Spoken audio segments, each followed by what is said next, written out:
دنیا میں سب سے خطرناک چیز کیا ہو سکتی ہے؟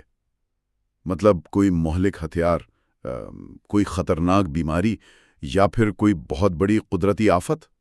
ہاں، شاید بہت سے لوگوں کا جواب ان میں سے ہی کوئی ایک ہو۔ بالکل، لیکن جس کہانی کے اوراق ہم آج پلٹ رہے ہیں نا، اس کے مطابق ایک روایتی اور کٹر معاشرے میں سب سے خطرناک چیز وہ محبت ہے جو ایک عورت اپنی آزاد مرضی سے کرتی ہے۔ صحیح بات ہے، وہ محبت جو صدیوں سے قائم جمود کو توڑنے کی طاقت رکھتی ہے۔ تو آج ہم اپنی اس ریسرچ کے چوتھے حصے میں داخل ہو رہے ہیں، یعنی یہ ہیر رانجھا سیریز کی چوتھی قسط ہے، اور اس کا عنوان بہت ہی گہرا ہے۔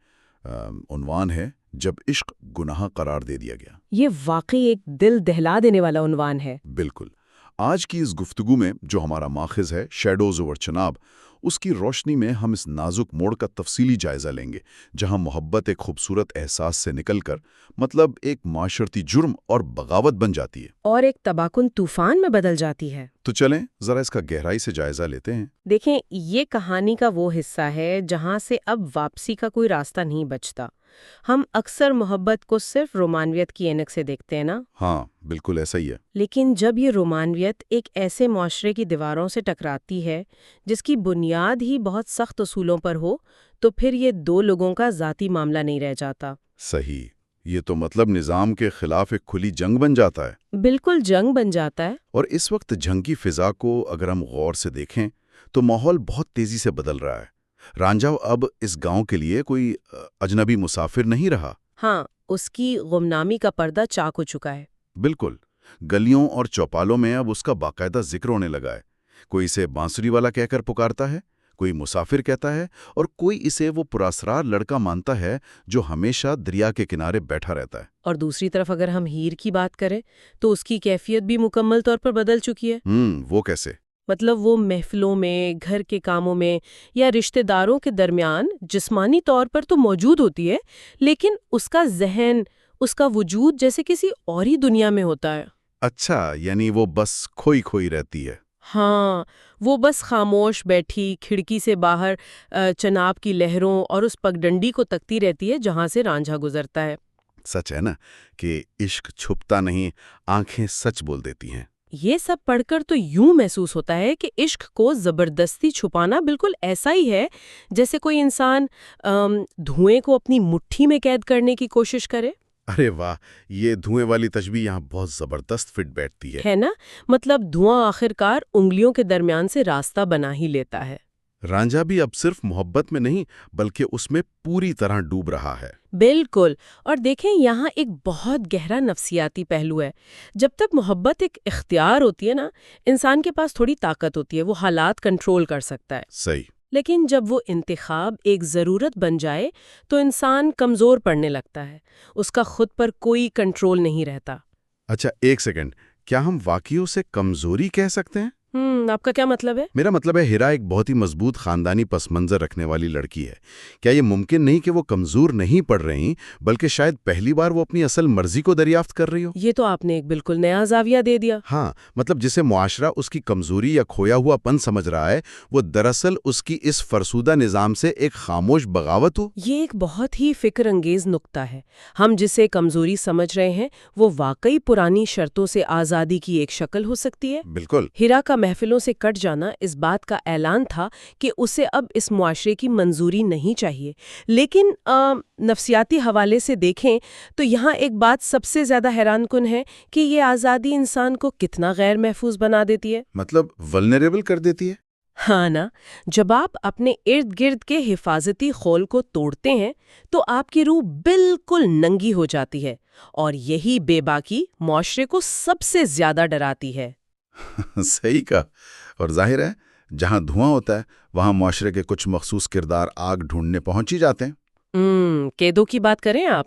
بالکل، کہانی کے اس مقام پر انٹری ہوتی ہے قیدو کی، ہیر کا اپنا سگا چاچا۔ یہ کردار مطلب اس کی جو تفصیل بیان کی گئی ہے نا، وہ سیدھا دل پر لگتی ہے۔ ہاں، لوگ اسے جسمانی طور پر معذور کہتے تھے۔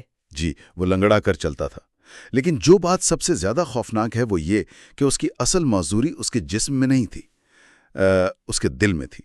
بالکل، وہ ایک تلخ اور نفرتوں کا مارا ہوا انسان تھا جو دوسروں کی خوشی کسی صورت برداشت نہیں کر سکتا تھا۔ اور پھر ایک دن وہ چناب کے کنارے ان دونوں کو ایک ساتھ دیکھ لیتا ہے اور سب سمجھ جاتا ہے۔ مجھے تو کیدو کی شخصیت معاشرے کے اس الارم سسٹم کی طرح لگتی ہے جو خوشی یا محبت دیکھتے ہی بجنے لگتا ہے۔ یہ الارم سسٹم والی بات بہت فٹ ہے۔ کچھ لوگ محبت دیکھ کر خوش ہوتے ہیں، لیکن کچھ کے اندر زہر بھر جاتا ہے۔ کیدو دوسری قسم کا انسان تھا۔ لیکن ذرا اس پر ہم بات کرتے ہیں۔ کیا ہم کیدو کو تھوڑا زیادہ اہمیت نہیں دے رہے؟ مطلب ہم اسے معاشرتی اصولوں کا نمائندہ کہہ رہے ہیں؟ آپ کے خیال میں ایسا نہیں ہے؟ میرا سوال یہ ہے کہ کیا واقعی معاشرہ اس کی ترجیح تھا، یا وہ صرف اپنی اندرونی محرومیوں اور کڑواہٹ کا بدلہ ایک جوان جوڑے کی خوشی تباہ کر کے لے رہا تھا؟ اگر ہم اسے بڑی تصویر کے ساتھ جوڑ کر دیکھیں تو یہ بات بہت گہری ہے۔ کیدو جیسے لوگ واقعی معاشرے کی اقدار کے سچے محافظ نہیں ہوتے۔ بالکل۔ وہ ان اقدار کو بس اپنے ذاتی انتقام کے لیے ایک ہتھیار بناتے ہیں۔ اس کی جسمانی معذوری نے اسے بچپن سے ہی ایک احساس کمتری میں مبتلا رکھا ہوگا۔ ہاں، اس نے زندگی بھر لوگوں کی حقارت برداشت کی ہوگی۔ تو جب اس نے ہیر اور رانجھے کو اتنی خالص محبت میں دیکھا تو وہ اس چیز کو برداشت ہی نہیں کر سکا جس سے وہ خود ہمیشہ محروم رہا۔ یعنی اس کی اصل چوٹ یہ نہیں تھی کہ روایات ٹوٹ رہی ہیں، بلکہ یہ تھی کہ کوئی اور اتنا خوش کیسے ہو سکتا ہے۔ بالکل ایسا ہی ہے، اور اس نے اپنی اس جلن کو معاشرتی اصولوں کا لبادہ پہنا دیا، کیونکہ ذاتی حسد پر تو کوئی اس کا ساتھ نہ دیتا، لیکن عزت کے نام پر سارا قبیلہ اس کے پیچھے کھڑا ہو گیا۔ یہ کتنا خوفناک طریقہ کار ہے، اور اس نے بالکل یہی کیا۔ وہ رات کے اندھیرے میں سیال خاندان کے پاس جاتا ہے اور انہیں بھڑکاتا ہے۔ ہاں، وہ کہتا ہے کہ یہ لڑکا خطرناک ہے اور ان کی عزت تباہ کر دے گا۔ اور وہ ایک اور بات کہتا ہے کہ لوگ باتیں کر رہے ہیں۔ یہاں شیڈوز اوور چناب ماخذ کا ایک بہت اہم نقطہ ہے کہ معاشرے میں سچ سے زیادہ طاقتور چیز لوگوں کی باتیں ہوتی ہیں۔ یہ بہت کڑوا سچ ہے۔ تو آخر اس سب کا مطلب کیا ہے؟ کیا عزت کا تصور ہمیشہ محبت اور سچائی کا گلا گھونٹ کر ہی قائم کیا جاتا ہے؟ دیکھیں، یہ جو عزت کا تصور ہے نا، خاص طور پر قبائلی معاشروں میں، یہ دراصل ایک سماجی کرنسی ہے۔ سماجی کرنسی؟ ہاں، اور اس کرنسی کی بنیاد خاندان کی عورتوں کی اطاعت پر رکھی جاتی ہے۔ جب عورت اپنی مرضی کا اظہار کرتی ہے تو وہ سیدھا اس ڈھانچے کو چیلنج کرتی ہے۔ تو کیدو کا یہ کہنا کہ لوگ باتیں کر رہے ہیں دراصل اس کرنسی کے گرنے کا علام تھا۔ بالکل۔ سیال خاندان کو اس بات سے کوئی غرض نہیں تھی کہ رانجھا کتنا اچھا انسان ہے یا ہیر کتنی خوش ہے، انہیں بس اپنی ساکھ بچانی تھی۔ سچائی کی کوئی حیثیت نہیں رہتی جب مقابلہ سماجی ساکھ سے ہو۔ تو گویا لوگ کیا کہیں گے محض ایک ڈر نہیں ہے، بلکہ یہ ایک ایسا ہتھیار ہے جسے استعمال کر کے محبت کو کنٹرول کیا جاتا ہے۔ صحیح بات ہے، اور اس کا اثر ہم فوراً دیکھتے ہیں جب گھر کا ماحول بدل جاتا ہے۔ ہاں، اچانک ہیر پر نظر رکھی جانے لگتی ہے، پہرے بٹھا دیے جاتے ہیں، سوالات شروع ہو جاتے ہیں۔ ایک غیر اعلانیہ نگرانی جو دم گھونٹ دیتی ہے۔ بالکل۔ اور رانجھے کو بھی محسوس ہونے لگتا ہے کہ انہیں دیکھا جا رہا ہے۔ یہ سب سن کر تو لگتا ہے کہ اب یہ رشتہ یہیں ٹوٹ جائے گا نا، لیکن یہاں انسانی نفسیات کا ایک دلچسپ پہلو سامنے آتا ہے۔ دباؤ بڑھنے سے محبت کرنے والے دور ہونے کے بجائے مطلب ایک دوسرے کے مزید قریب ہو جاتے ہیں۔ ہاں، مخالفت نے انہیں ایک مشترکہ محاذ پر لا کھڑا کیا۔ بالکل۔ کیدو اور خاندان کے دباؤ نے انہیں یہ باور کروا دیا کہ اس ظالم دنیا میں اب وہ صرف ایک دوسرے کا ہی سہارا ہیں۔ دباؤ نے اس رومانس کو ایک باقاعدہ مزاحمت میں بدل دیا۔ لیکن اس سب کے باوجود خوف تو تھا نا؟ بیرونی دباؤ اندرونی دنیا میں خوف تو پیدا کرتا ہے۔ بالکل کرتا ہے۔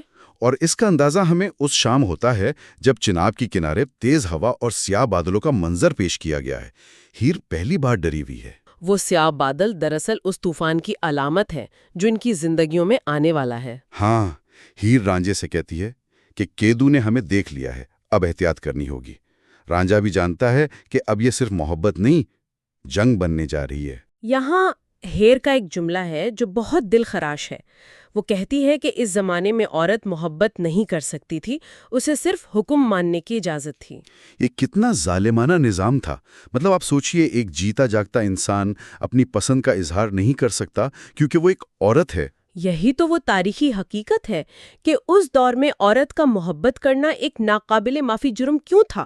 کیونکہ محبت ایک ایسا عمل ہے جو انسان اپنی مرضی سے کرتا ہے۔ صحیح۔ اور پدری نظام کو سب سے زیادہ خوف ہی عورت کی پسند سے آتا ہے۔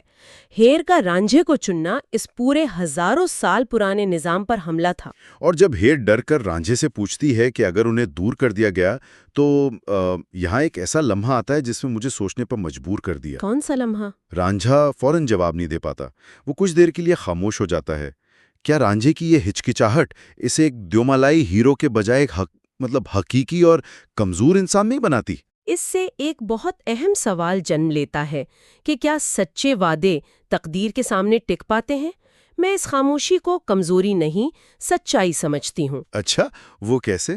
دیکھیں، اگر وہ فوراً بڑے بڑے دعوے کرنے لگتا تو وہ سچا عاشق نہ ہوتا، بس ایک ڈرامائی کردار ہوتا۔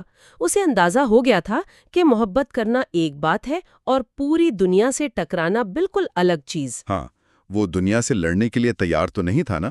بالکل، لیکن پھر بھی وہ ہیر کا ہاتھ تھام کر وعدہ کرتا ہے کہ وہ اسے چھوڑ کر نہیں جائے گا۔ یہ لمحہ کتنا طاقتور ہے۔ وہ نظام سے کمزور ہے، تباہی سامنے ہے، مگر وہ پیچھے ہٹنے سے انکار کر دیتا ہے۔ یہی تو وہ وعدہ ہے جو اس محبت کو ایک عظیم المیے میں بدل دیتا ہے۔ گفتگو کو سمیٹتے ہوئے اگر ہم اس رات کی منظر کشی کریں تو چناب کے پانی میں سیاہ بادل اتر چکے ہیں۔ ہاں، اندھیرا چھا رہا ہے۔ ہیر اور رانجھا دونوں پر یہ حقیقت آشکار ہو چکی ہے کہ ان کا عشق اب صرف خوبصورت نہیں رہا، بلکہ یہ تباہ کن بھی ہو چکا ہے۔ بالکل، اب انہیں اپنے وجود کو بچانے کے لیے اس اندھے نظام کا سامنا کرنا تھا۔ تو اس گہرے جائزے کے بعد میں سننے والوں کے لیے ایک ختمی اور بہت ہی گہرا خیال چھوڑنا چاہتا ہوں۔ ذرا اس پر سوچئے گا کہ کیا دنیا کی کوئی بھی عظیم محبت اس وقت تک مکمل نہیں ہوتی جب تک کہ وہ تباہی کے کنارے تک نہ پہنچ جائے؟ یہ واقعی بہت سوچنے والی بات ہے۔ کیا معاشرہ ہمیشہ محبت کا امتحان اس کی تباہی کی قیمت مانگ کر لیتا ہے؟ یہ ایک ایسا سوال ہے جو آج بھی ہمارے معاشرتی رویوں پر ایک سوالیہ نشان ہے۔ یہ کہانی اور یہ سفر ابھی جاری ہے۔ اگلی قسط میں بات کریں گے